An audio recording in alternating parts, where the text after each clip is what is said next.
जैसे बीमारी बिल्कुल है गार्गी जी। इसलिए रामचंद्र जी का मैंने वाल्मीकि रामायण से ही पढ़ के बताया कि रामचंद्र जी ने कहा लक्ष्मण को कि अब तुम मेरी प्रभाव देखना, ये सारी मछलियां तड़प कर मरती दिखेगी, ये समुद्र कहाँ चला जाएगा पता नहीं। क्योंकि ये जो क्षमा, सहिष्णुता, सहनशीलता है, ये जो गुणहीन व्यक्ति है वो इसको कायरता मान लेता है। तो इसलिए अपने प्रचंड चीजें, अपना प्रभाव दिखाना चाहिए, वो बहुत जरूरी होता है। वैक्सी धन्यवाद। अजीत भारती तो 14 के बाद हिंदू बना है, इससे किसी भी शास्त्र की कोई जानकारी नहीं है, बस मोदी की। मैं अजीत भारती मेरे मित्रता ही है मेरी, तो मैं नहीं कहूंगा उन लोगों का नाम है, क्योंकि ये न्यूज है इसलिए मैंने बता दिया आपको कि बाकी। लेकिन ये बात सच है कि 14 के बाद बहुत सारे हिंदू तो बने हैं, इसलिए इसमें कोई शक नहीं है। और ज्यादातर भाजपा के हिंदू हैं, सब संघ वाले हिंदू हैं। और आप मुझे कह सकते हो, मैं 14 से पहले का हिंदू हूँ। मेरे जागरण और नई दुनिया अखबार की रिपोर्टिंग आपको साक्ष्य में मिल जाएगी। उस जमाने में भी मैं जब मनमोहन सिंह बचा रहे थे यासीन मलिक को, तो मैं मनमोहन सरकार को एक्सपोज कर रहा था। राम और चाहे राम सेतु हो, इन सब चीजों पे मैं लिख रहा था अखबार में। तो मेरा तो ट्रैक रिकॉर्ड आपको अखबार ढूंढ के मिल जाएगा। और 14 के बाद जो पूरा एक हिंदू का एक ग्रुप बना है, वो संघी हिंदू ज्यादा है, क्योंकि साथ। और इसमें आप मुझे ये कह सकते हो कि मैंने भी संघ पे किताब लिखी है, तो आप मुझे भी कह सकते हो गुरुजी पे किताब लिखी है। कई लोग कहते हैं कि तुम तो पहले शंकराचार्य जी को कोसते थे, गाली देते थे। ये मैं प्रायश्चित मानता हूँ, मैंने गलती की थी, क्योंकि मैं भी संघ के प्रभाव में था, संघ के विचार के प्रभाव में था। इसलिए मैंने स्वरूपानंद सरस्वती जी को और अभिमुक्तेश्वरानंद जी को के प्रति कई बार जो अनर्गल बातें लिखी हैं संघ के प्रभाव में, उसके लिए मैं कान पकड़ के क्षमा चाहता हूँ। आदमी जानते जानते समझता है वो है। और इसलिए जब मैंने राम जन्मभूमि के पूरे मामले में उनकी लड़ाई देखी, तो मुझे अपने आप पे शर्मिंदा हुआ मैं कि मैं किन लोगों पे के बात में, किन लोगों के विचार में आकर मैं ये गलती कर रहा था। हो सकता है इन लोगों को भी ये बात बाद में पता चले, लेकिन उसके लिए अध्ययन करना होगा। इलाहाबाद हाई कोर्ट का जब निर्णय आया 2010 वाला, वो अध्ययन करना होगा। और 2019 में जो सुप्रीम कोर्ट का ऑर्डर आया, वो अध्ययन करना पड़ेगा। तो आपको पता चलेगा कि स्वरूपानंद सरस्वती जी ने क्या किया। और जब हमें ये पता चलता है कि बाबरी मस्जिद के विध्वंस में किस तरह से उन्होंने एक चाणक्य की भूमिका निभाई, किस तरह से उन्होंने नरसिम्हा राव को तैयार किया बाबरी ढहाने के लिए, कैसे उन्होंने संतोष दुबे जैसे पूरे एक युवाओं की टीम को ट्रेनिंग दिलाया मध्य प्रदेश के अंदर, तो मेरा एक तो उनके चरण में नमन से सर झुकता है, और स्वयं पे शर्मिंदा होता हूं कि मैंने ऐसे संतों के लिए अनर्गल प्रलाप संघी विचारधारा में रह के किया। 2021 के बाद मेरा संघ का विचारधारा से मोह भंग हो चुका है। काशी विध्वंस ने मेरे अंदर बहुत उथल पुथल की, और वहां से मैंने संघ और भाजपा को एक नए सिरे से पढ़ना शुरू किया। और ये जब शास्त्रों को पढ़ा, फिर मुझे लगा कि एक नास्तिक संगठन है, और इस नास्तिक संगठन के प्रभाव में मैंने जो भी किया उसका ही प्रायश्चित कर रहा हूं।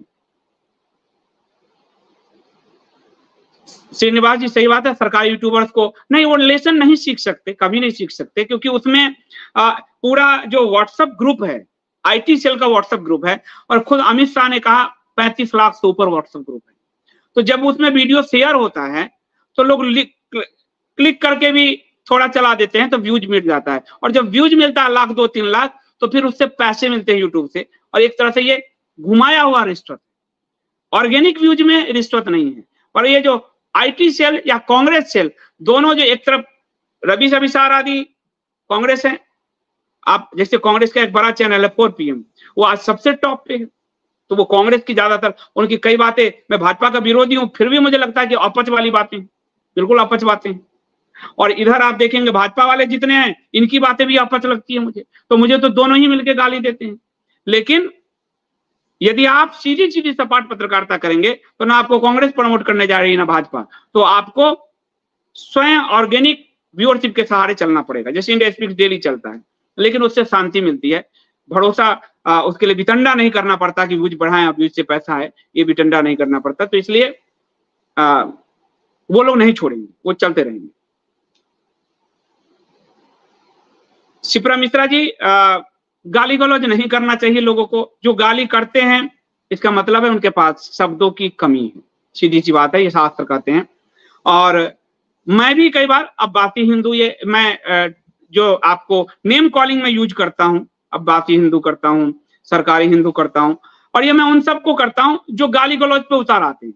तो फिर मैं जवाब देता हूँ। मैं डायरेक्ट किसी को गाली नहीं देता। सरकारी यूट्यूबर ये सब मैं कुछ फ्रेज यूज करता हूँ, पर गाली नहीं देता मैं किसी को। और महिलाओं के प्रति तो मुझे याद है रितु जी के देह शरीर को लेकर अभद्र टिप्पणी की गई थी, और किसी महिला का अपमान, ये हमारे यहाँ रामायण महाभारत हो गया, महिला का अपमान अपनी ही माता बहन पत्नी सब बेटी सबका अपमान है। एक स्त्री में उस एक वो स्त्री जो है उसी में शक्ति है, और पुरुष में ही ब्रह्म है, प्रकृति पुरुष का मेल है, सब में वही विष्णु है, सब में वही लक्ष्मी है। अगर मैं एक लक्ष्मी का अपमान करता हूं, इसका मतलब मैं अपने घर की माँ का, अपनी पत्नी का, अपनी बहन का, अपनी बेटी तक का अपमान कर रहा हूं। किसी स्त्री के मैं शरीर में आकर्षण ढूंढ रहा हूं, इसका मतलब हमारे अपने घर के महिलाओं में भी कोई ढूंढेगा आकर्षण, ये उसी का रिफ्लेक्शन होता है। तो अपने घर की महिलाओं को जैसे सम्मान देते हैं, वैसे दूसरे के घर के महिलाओं को भी सम्मान देना चाहिए। हरिओम जी कह रहे संदीप जी मैंने इस तरह के यूट्यूबर को देखना बंद कर दिया, आप ऐसे मित्रों को तिलांजलि देने की कोशिश करें। आप ठीक है, मित्रता मतलब जान पहचान है, कोई बहुत गहरी मित्रता जैसी कुछ नहीं है, जान पहचान है और बातचीत है। बातचीत तो बहुत दिनों से बंद है, क्योंकि बातचीत अब नहीं होती है, ओरिजिनल बात बताऊं, लेकिन जान पहचान तो है ही आपस में। और स्वाभाविक है, मैं चूंकि ये न्यूज में आया है तो मैंने कहा है, और ऐसा नहीं है कि संजय जी को बुरा नहीं मानना चाहिए। मेरे खिलाफ काशी विध्वंस पे भी बैठा के अपने गेस्ट को वो बोल चुके हैं, मैंने बुरा नहीं माना था। और काशी पर फिर आज सच वही सामने आया कि मंदिर तोड़े गए हैं, तो मेरी बात तो सच हुई ही। देवेंद्र पांडे जी, सरकारी यूट्यूबर्स अपना लास्ट शर्म बेच खाए, फंडिंग के लिए कुछ भी करेंगे, लेकिन ये सब भूल जाते हैं कि यूट्यूब पे संदीप देव नाम का एक शेयर इन सबके प्रोपेगेंडा को ध्वस्त करता है। संदीप देव भगवान की कृपा है, बाकी सिर्फ संदीप देव ने, आज शंकराचार्य जी की जानकारी मुझे कहाँ से मिलती, नहीं मिल पाती। तो इसमें बहुत सारे लोग हैं जो धर्म के लिए काम कर रहे हैं, और उन धर्म के लिए काम करने वाले लोगों से ही मुझे बल मिलता है, संबल मिलता है, उस चैन मिलता है। और कई बार मैं धोखा भी खाता हूँ, अभी भी खाया मैंने, आपने एकम में देखा ही। तो लोगों की पहचान भी मेरे में कम ही है। मेरे श्वेता जी ने कहा कि आपके ग्रह नक्षत्र ऐसे हैं कि आप लोगों को कम पहचान पाते हो, तो ये बात भी मेरे साथ है। तो मैं थप्पड़ खा खा के सीख रहा हूँ, ये बात तो है, लेकिन कोई नहीं, सच के साथ तो खड़े रहेंगे।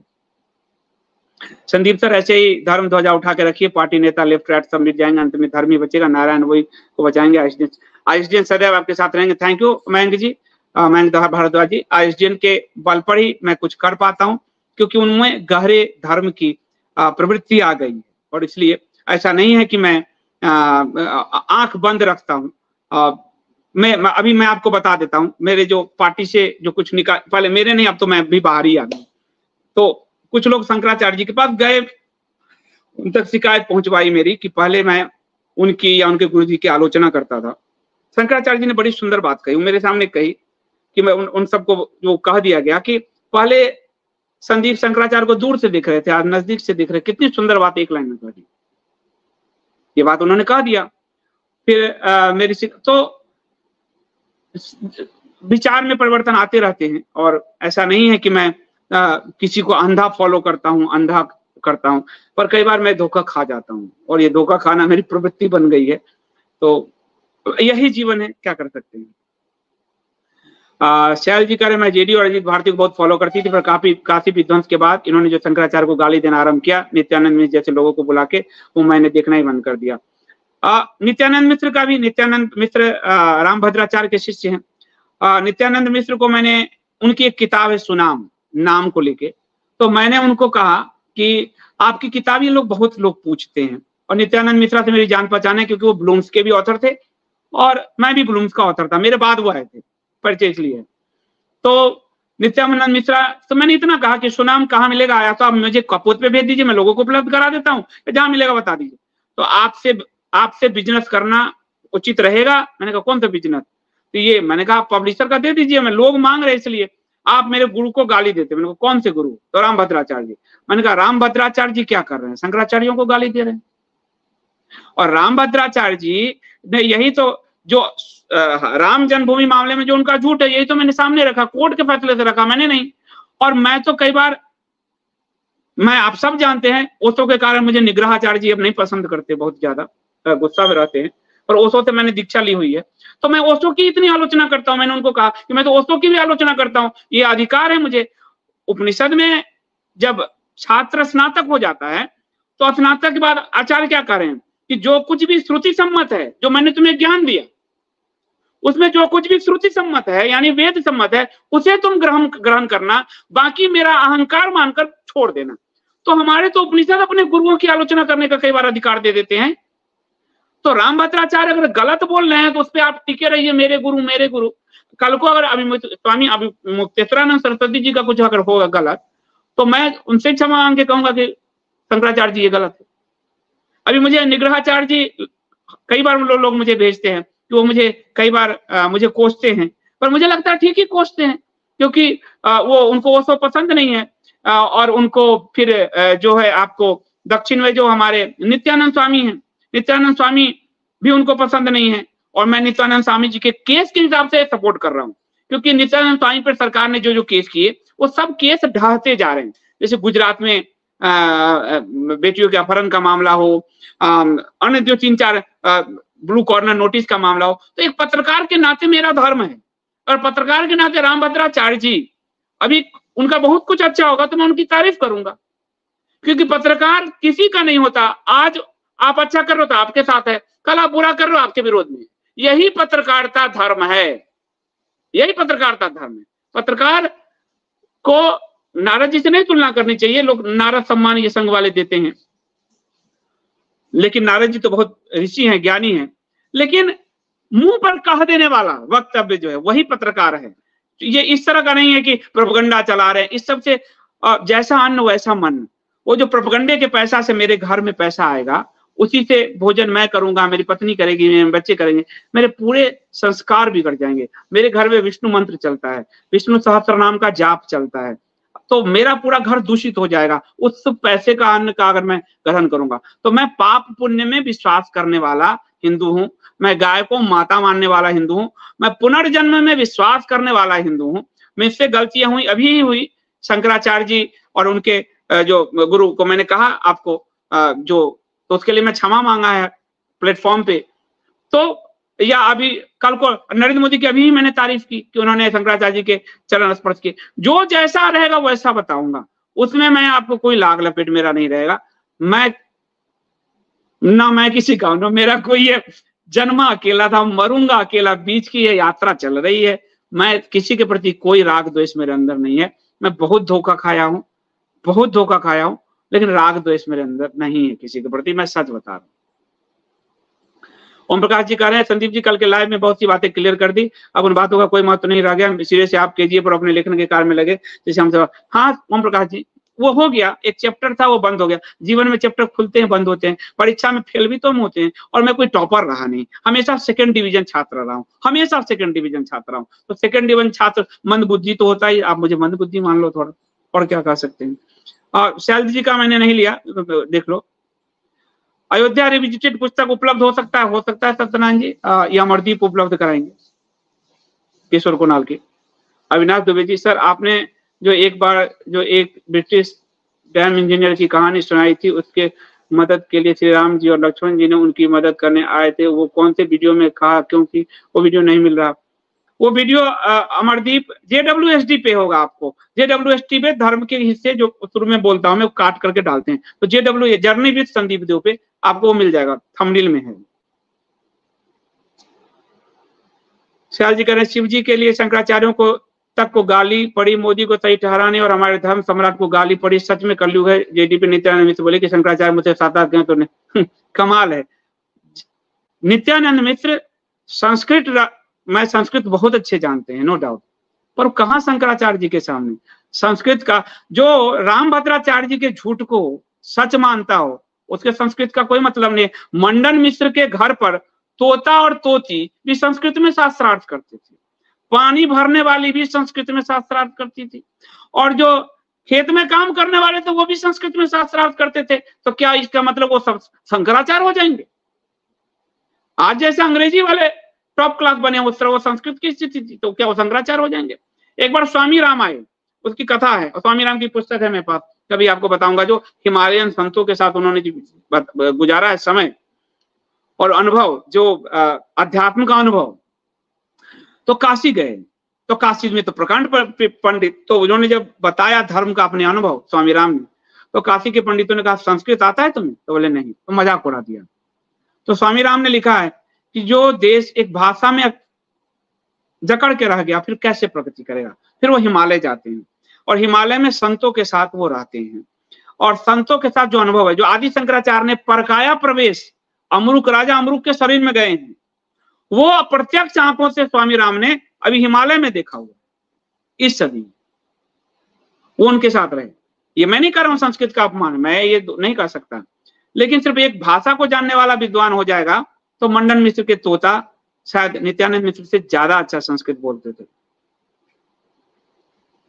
और मेरी बात का आप लोग बुरा मत मानिए, नित्यानंद मिश्र आदि जी, शंकराचार्य जी के खिलाफ आप लोग बोलते हो। कई लोग मुझे कहते हैं मैं चारों शंकराचार्य जी जो हैं, ये नहीं कि मैं अंधा भक्त हूं किसी का ना, चूंकि उस पीठ का आचार्य शंकर ने कहा, आदि शंकर ने, और मेरे जीवन में आचार्य आदि शंकर का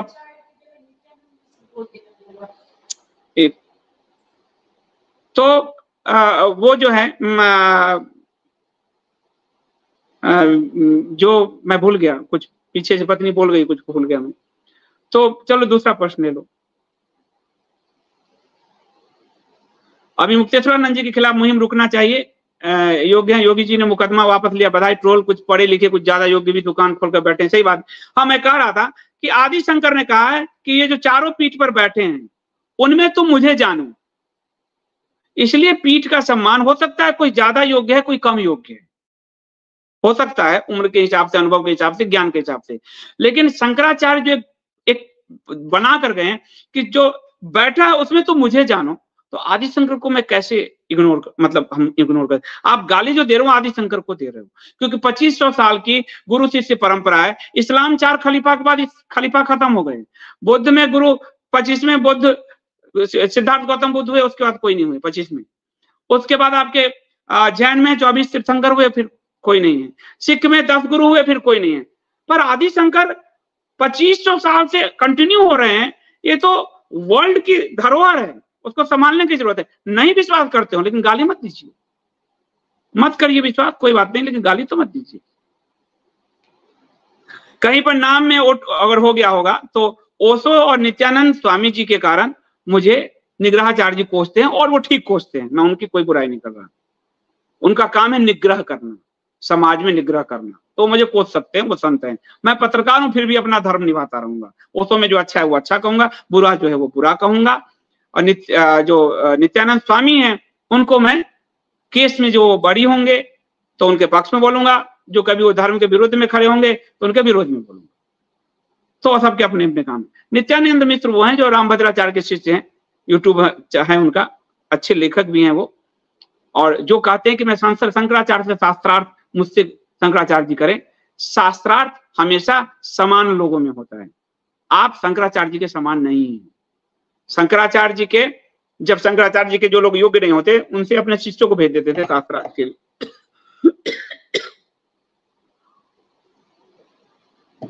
हर किसी से शास्त्रार्थ नहीं किया जा सकता, शास्त्रार्थ की योग्यता होती है। अजय चौहान जी का, संदीप जी, मैंने हिंदी के एक बड़े और प्रसिद्ध पत्रकार से आपके बारे में बात की तो उन्होंने छूट से ही बोल दिया कि कहानी कम्युनिस्टों की मैंने पढ़ी है और हर एक पत्रकार के पास है, लेकिन वो इसको छुपाते हैं। ठीक बात है। मेरी किताब अजय जी, मैं और अजय जी एक साथ नई दुनिया अखबार में रहे हैं। मेरी किताब को कांग्रेसी भी पढ़ते हैं और भाजपा भी पढ़ते हैं, और वो छुपाते हैं। मोदी वाली जो मेरी किताब थी वो अभी मेरे बहुत बड़े एडिटर हैं, अभी वो मोदी के पक्ष में लिखते हैं, पर वो कभी अखबार में लपेट के ले गए थे कि ये किताब अगर मुझे किसी ने देख लिया तो तुम्हारा करियर तो खत्म है, मेरा भी हो जाएगा। कहानी कम्युनिस्टों के साथ भी यही है। कहानी कम्युनिस्टों की मैं बताऊं, एक बड़ा पब्लिकेशन है, हिंदी का सबसे बड़ा पब्लिकेशन है। उसके यहाँ बैठक हो रही थी तो उसमें कहा गया कि ये जो, और वो सब कम्युनिस्ट हैं, और वहां से मुझे फोन करके बताया गया जो उसमें बैठे थे, तो उन्होंने कहा कि ये जो कहानी कम्युनिस्टों की, अगर इस स्तर की किताब लिखी गई तो ये जो हमारा लेफ्ट आइडियोलॉजी है वो ढह जाएगा, तो इसको रोका जाना चाहिए। ये 3 खंडों में लाने की बात है। ये जब आई थी तब की कहानी बता रहा हूँ। और इसको बड़े पब्लिशर ने कैसे छाप दिया। ब्लूम्सबेरी को नहीं छापना चाहिए, ये बात, ये ब्लूम्सबेरी के पास गया। ब्लूम्स के एमडी जो थे वो इसको छापने को तैयार नहीं थे लेकिन मैं उनका सबसे दुधारू लेखक था, मेरी किताबें पैसे बरसाती थी, तो मैंने कहा कि फिर मैं अपनी सारी किताब ले लूंगा, आपके लिए नहीं लिखूंगा अगर आप नहीं छापोगे। तो उन्होंने कहा कि अब मजबूरी क्या ना करता, तो वो किताब को किल करते थे, कम छापते, कम छाप। लेकिन मेरी मार्केटिंग स्ट्रेटजी अच्छी है कि उनको छापना पड़ता, तो उस पर बैठक हो रही थी, वही पहला पुस्तक मेला था जब ये किताब आई थी। तो उन्होंने कहा कि ये किताब सब तक नहीं पहुंचना चाहिए, क्योंकि ये किताब लेफ्ट के पूरे आइडियोलॉग को, कांग्रेस के पूरे आइडियोलॉग को ध्वस्त करती है। मुझे लोग कहते हैं ना कांग्रेसी है रे तू, कांग्रेस पे नहीं बोलता। कांग्रेस के खिलाफ तो इतनी बड़ी किताब लिख दी है कि कांग्रेस का लोग कहते हैं कि उसकी पूरी आइडियोलॉजी ढह जाती है। और उसके बाद आप लोगों को शायद पता नहीं है, उस समय मैं आज भी बेरोजगार ही हूँ, कोई नौकरी थोड़े करता हूँ, पर मैं कंडीशन ऐसी ही थी लिख। तो एक बड़ा पब्लिकेशन है वेस्ट का, बहुत बड़ा पब्लिकेशन है, हाउस है, बहुत बड़ा नाम है, नाम नहीं लेना ठीक रहेगा। उसके यहाँ से मुझे फोन आया, ये पुस्तक मेला चल रहा है कहानी कम्युनिस्टों की, कि संदीप, आप संदीप देव? तो हाँ, तो आप ही कहानी कम्युनिस्टों की ऑथर है? हाँ, तो मेरा नाम, आपका नाम मुझे ब्लूम्सबेरी से मिला है। तो मैंने जी, तो मेरे पास एक ऑफर है आपके लिए। मैंने क्या? हमारा जो सोशल डिपार्टमेंट है, समाज विज्ञान वाला जो पुस्तकें हैं, उसको आप हेड करें। यानी वो मुझे जॉब ऑफर कर रहे थे, और जब ये 2017 में छपी है, उस समय वो मुझे 2 लाख रुपए महीने का जॉब ऑफर कर रहे थे। आप समझ लीजिए कि आप इस डिपार्टमेंट को देखें, और हम चाहते हैं आपकी कहानी देखिए, इस तरह की पुस्तकें और भी आप छपे। उस पूरे पब्लिकेशन में लेफ्ट ही छपता है, यानी वो मुझे नौकरी देकर मैं भविष्य में न लिख पाऊं, इसका दूसरा तीसरा खंड ना ला पाऊं, उसका उन्होंने पूरा इंतजाम किया। लेकिन पैसे तो मुझे खरीद नहीं सकता, ये तो हो नहीं सकता। तो मैंने कहा कि मैं सोच के बताऊंगा मैम, एक बंगाली मैम थी जिन्होंने फोन किया था, मैं सोच के बताऊंगा। फिर 3 दिन बाद आया, संदीप आपने सोचा आप आ जाते, आपसे बात कर लेते। मुझे डायरेक्ट किसी को ना कहने में ये सीखना पड़ेगा, जिसके कारण मैं धोखा खाता हूँ। तो मैंने कहा कि मैं ना दिल्ली में नहीं हूँ, मैं आता हूँ तब आपको फोन करूंगा। तो फिर उसके बाद एक आया, तो बोला मैं नहीं आया, मैं नहीं हूँ। तो उनको समझ में आ गया कि ये नहीं आएगा। फिर बहुत दिनों बाद एक फोन आया, तो मैंने कहा मैम मैं पुस्तक लिखने में ही ठीक हूँ, मैं जॉब नहीं कर सकता। तो ब्लूम्सबेरी का हिंदी डिपार्टमेंट मैंने सेटअप किया। वो अंग्रेजी पब्लिकेशन चाहता था कि मैं 2 लाख रुपए महीने का जॉब करूं उनके यहाँ, और मैं ये किताब लिखना भूल जाऊं। अब कुछ लग गया मेरे ऊपर कि दूसरा तीसरा खंड में नहीं लिख पाया हूं अभी तक, और मैं कई चीजों में उलझता चला गया जीवन में। लेकिन ये आप ठीक कह रहे हैं अजय जी, मेरे मित्र हैं, कि हर पत्रकार ने इस किताब को पढ़ा है, लेकिन वो इसको छुपाता है, क्योंकि इससे बहुत बड़ा विचारधारा ढह जाता है, जो लेफ्ट और कांग्रेस की विचारधारा पर बहुत बड़ा आघात। और आप क्षमा कीजिए, पार्ट जब 2 आएगा तो संघ और भाजपा की विचारधारा भी ढह जाएगी, फिर उसको भी लोग छुपा के फिर कांग्रेस वाले कहेंगे पढ़ो। तो पत्रकार ऐसा ही होना चाहिए, किसी विचारधारा के साथ ना हो। मैंने किया, मैं विचारधारा में गया, मैं भाजपा संघ की विचारधारा में गया, मुझे थप्पड़ मिला। फिर मैं एक पार्टी बनाने का, वहां भी मुझे थप्पड़ मिला। तो मुझे स्वधर्मम, जो एक मेरी माता जी हैं साउथ इंडिया से, उन्होंने मुझे समझाया कि गीता में जो स्वधर्मम निधम श्रेयम परधर्मो भयावह, यानी अपने स्वभाव के अनुरूप काम करोगे तो उसमें विफल भी हो तो भी तुम्हारे यहाँ तुम्हें यश मिलेगा, और अपने विपरीत काम जाके करते हो तो वो काम है वो भी अपयश देगा। तो मेरा काम पढ़ने पढ़ाने का है, मेरा काम राजनीति करना नहीं है, और इसलिए मुझे वहां 2 बार विफलता मिल चुकी है। मैं राजनीति करने नहीं गया, धक्का मार के करा दिया गया, मेरा मन नहीं है ऐसा। तो अच्छा हुआ कि मुझे थप्पड़ पड़ा। आप सबका बहुत धन्यवाद। किसी को मेरी बात बुरा नहीं माननी चाहिए, मैं सिर्फ पत्रकारिता करता हूँ। वैसे मालूम है कि आप लोग, कई लोग गाली देते हैं, दीजिए। गौतम बुद्ध ने एक बार कहा था, सिद्धार्थ गौतम बुद्ध ने, कोई गाली दे रहा था, उसने कहा कि अगर मैं तुम्हारे द्वारा दिया हुआ सामान मैं ना लूं तो क्या, वो कहाँ जाएगा? उसने कहा वो मेरे पास रह जाएगा। तो गाली देने वालों का गाली मैं नहीं लेता हूँ, तो सब आपके घर ही, आपके वापस ही आप तक लौटे, आपकी चीजें आपको ही शुभकामनाओं के साथ मिले। बहुत बहुत धन्यवाद। मैं मिलता हूँ आपको रात्रि 9 बजे विष्णु सहस्त्र नाम के साथ। तब तक के लिए मुझे अनुमति दीजिए। जय श्री कृष्ण। आपका दिन शुभ हो।